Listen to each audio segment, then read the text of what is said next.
What if I told you that what you do in the morning directly and dramatically impacts the rest of your day? From your mood to your productivity?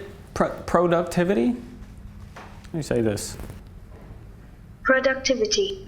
From your mood to your productivity, your morning determines a lot. Now, we've done morning routines in the past, but what about habits that you should drop? Habits that prevent your day from being the best that it can. Well, your first issue is not having a custom-made BluMaan toiletry bag for free.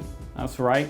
I said for free. Black Friday is coming up. It's coming up this Friday, actually. So on top of all of the big discounts that we're going to be doing on our normal styling products, there's a special bundle deal. Anyone who gets that bundle deal will be getting a BluMaan toiletry bag completely free. So this isn't going to be charged or anything.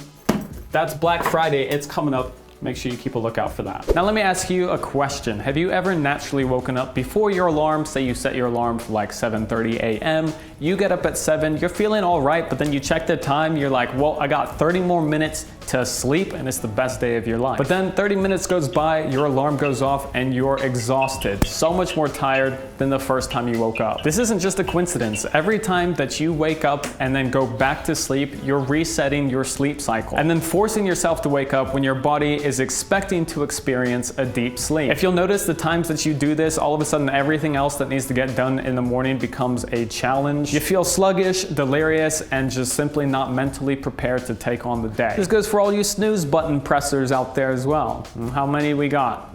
I know there's a good amount of you who love pressing that snooze button. You might think that you're sneaking in an extra 5-10 minutes of sleep, but the end result is a more tired you. And this comes down to your sleep cycle. You know, you're starting that thing over and then your body's just like, bruh. And speaking of snooze buttons found on your phone, hold off from checking social media first thing in the morning, and there's a couple reasons for this. First, social media is filled with people doing things, being productive. I mean, look at your friend Seth. He just finished a skydiving trip over Antarctica with a penguin strapped to his back. And what have you done? You're just sat in bed half asleep looking at your phone. So not only are you seeing the productivity of those around you, but you also realize how unproductive you're being by just sitting there like a vegetable. Also, when you go down that social media rabbit hole, time just flies. You know, you plan on having a 5-minute social media session. That 5 minutes turns into 20 minutes, 30 minutes. Further enforcing the unproductive notion that you've started your day off with. And this brings me to my next point, because those of you using your phone first thing in the morning are having some much needed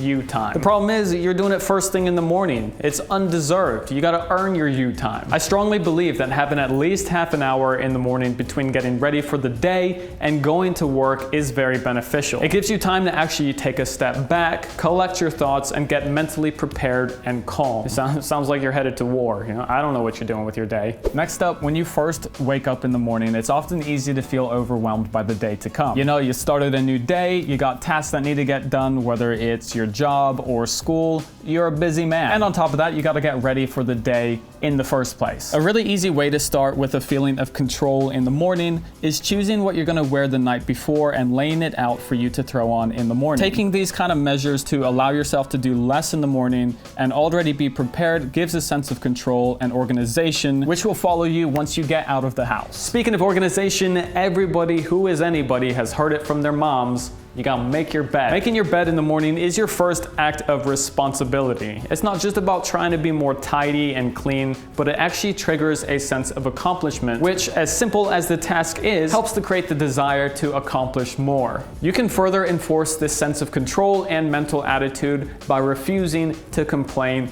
and mope. By show of hands, how many of us here start the morning off with a ugh attitude?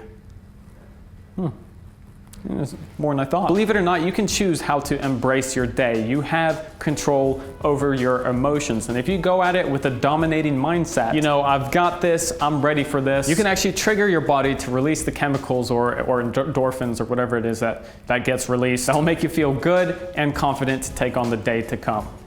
Positive mentality, guys, that's a big one. So what are you gonna do? Take the easy road and be grumpy, or take the challenge and say, you know what, I'm ready. Ready to buy me some fist sample pomade, everybody. This is the newest kid on the block, newest product to our collection.